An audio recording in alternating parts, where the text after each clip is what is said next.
slow, but that's neither here nor there because we have a schedule. And as usual, we start with the salute of the flag. Pledge allegiance to the flag of the United States of America and to the republic for which it stands, one nation, under God, indivisible, with liberty and justice for all. Under old business, under the ward elections of officers, wards 2, 3, and 5 has previously reported their elections in May. And since then, I've been told Ward 1 is reported its selection of Tim Garvey as chair. I say Tim over here. And Robert Capucci as secretary and Michael McShane as treasurer. Ward 4 reports their re-election of Richard Grant as chair and Catherine as secretary, and the selection of David, thank you, as treasurer. In Ward 6, David Goodine is re-elected as chair and Ursula as secretary, and we have a new treasurer, David Olson. In Ward 8, Mark Crowley reports after conferring with members of the ward offices will be Mark Crowley again as chair, and Andrew Curtin as treasurer, and a new secretary, Lawrence Brown. So we congratulate the newly re-elected officers and welcome the new ward officers. Speaking of important business, it's not surprising in elections to find a straw man. Sometimes it's a Democrat, sometimes it's a Republican. In any case, we seem to have that going on, and in the Republican side, we have a gentleman who's running in the Republican race for 7th District. His hometown doesn't believe in his recent conversion to Republicanism, and they recently endorsed Jerry Dombrowski because they feel that he is the Republican running in the 7th. And I would like to entertain a motion to do similar, to send a message to Mr. Cap and Trade that Medford endorses Jerry Dombrowski for U.S. Congress. Do I hear a motion? Motion seconded? Yeah. We have any discussion? Yeah. Okay. I don't know the guy. I know Dombrowski, and I've been unimpressed with his speaking and his abilities. Okay. I like the guy. Yeah. I don't know enough about this new guy to automatically brush him off. That's my discussion. It's not, okay. I think I've already stated whether or not most people in and around the district don't believe that he's really.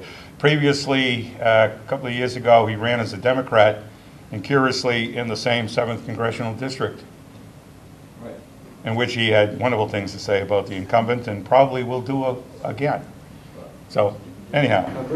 Wasn't it a different district? Like it was up in the 5th? No, I believe it was not in the 7th, because that was John Cunningham. Oh, okay. Sorry, I stand corrected. It was a different district. All right, different district, but he did the same thing. In any case, a lot of us don't believe in what he's doing. That being said, is there any other discussion? All those in favor say aye. Opposed, nay? Nay. Nays have it. The nays have it. So it is. It's on the table. Well, it is what it is. Okay. Under the Mentoring Committee, we've had some ongoing candidate assistance with David Cannavale, who is also developing an improved campaign. And as most of you know, a couple of weeks ago, he made the front page of the Medford Mercury.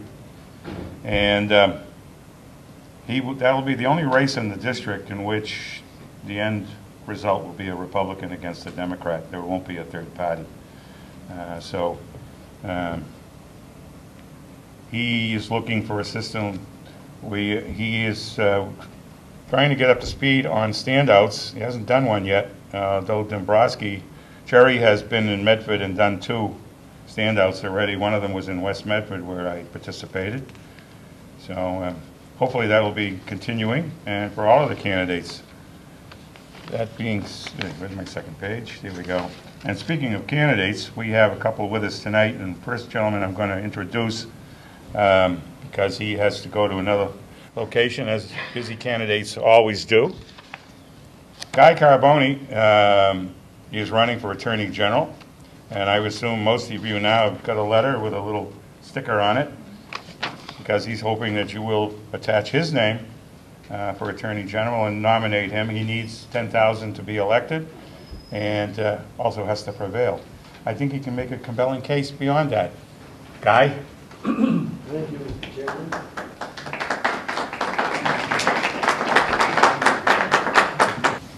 As you know, my name is Guy Carbone.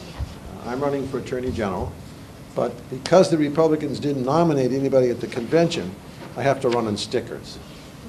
After the convention was over, a bunch of senior conservative members of the Republican State Committee asked me if I would run. I first said no, because I have a very good law practice, and I just didn't want to do it. And they said, well, at least let us set up some meetings for you. We'll show that there is support. The first one I went to was in Shrewsbury, and my God, they mobbed me. They were very good, and they set up another meeting at the Worcester Republican City Committee. I went there. Same thing happened, only more people. Emails went all over the place. So with some intrepidation, I went to my wife, and I said, Mimi, I'd like to run for Attorney General on stickers. And the first thing my wife said to me, are you crazy? So in any case, as a dutiful wife usually does, she said, Guy, I know you're going to do it, and go ahead and do it. You have my blessings, and God bless my wife. She's been working hard with all the stuff that wives do when their husbands run on a campaign. Why am I running for Attorney General? First of all, I first ran, as you know, in 1990 for Attorney General, and I got the biggest vote at the convention, and no sooner did I become the endorsed candidate of the Republican Party for Attorney General, and the Boston Globe went to work on me, worked me over pretty good. And you know what, when the Globe opposes a Republican candidate, we should wear that as a white plume of freedom, if you will. I know the Globe is going to endorse Martha Coakley. She lives here in Medford. And by the way, I must thank the editor of the Medford newspaper for putting my picture and my story on the front page of the paper. I'll tell you, in all my years of running for office, no one has ever put, without getting paid for it, right, my announcement and everything else on the front page of the paper. And I would assume when that happened that Martha Coakley probably had, how shall I say this, a stasis of the descending colon, okay? In any case, here I am thanking the editor for what he did for me, and the opportunity to present itself, and I've been going up and down this state since the 1st of June. We've gone everywhere. Everything was fine. We had no problems. I was going to be the candidate. And then, the end of July, a little-known attorney from the town of Millbury suddenly decided he wants to run too. Well, my feeling is that somebody put him in to stop me. Because there's no question, folks, I'm a conservative.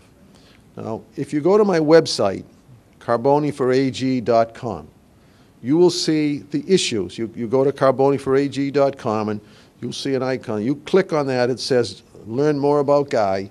You click on that, and then the issues will come up. Click on the issues, and you'll see some issues. Now, because there are more women here than men tonight, I want to talk about some things that I intend to do as Attorney General for women. I'm a different kind of Attorney General. Every time an Attorney General runs, or a candidate, I should say, they all tell you that they were former prosecutors and they put this guy in jail and they did this and they did that, and I was a district attorney. And let me tell you something. The Attorney General does not prosecute violent criminals. That's done by the district attorneys. Rape, assault, mayhem, robbery, murder, all that stuff, even the abuse of children. It's all done by the DAs.